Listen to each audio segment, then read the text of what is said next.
करके देखो ना।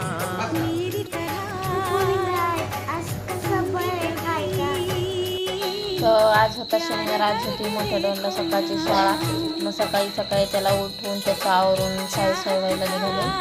आणि त्या शाळेत गेल्यावरती मग मी आंघोळ वगैरे करून घेतली आणि मग आम्ही छोटा दळण ठेवून आलो. आणि दळण ठेवून आल्यावरती हे बघा, हे असतात अतरंगी खेळ आमच्या घरातले. ज्यावेळेस लेकरू बापाकडे जातं ना, तर त्यांचे हे असले अतरंगी खेळ होतात. बघा कसा चाललाय आमचा खेळ बघा. त्याला पण खूप आनंद वाटत होता. मग मोठा डॉन शाळेतून आला, मग त्याच्यासाठी मस्त पौष्टिक लापशी केली होती. त्याला लापशी आवडते छोट्या डॉनला, त्याला पण. आणि मग रात्रीच्या जेवणाची तयारी केली. अख्खा मसूर केला होता. असा गेला आजचा माझा दिवस.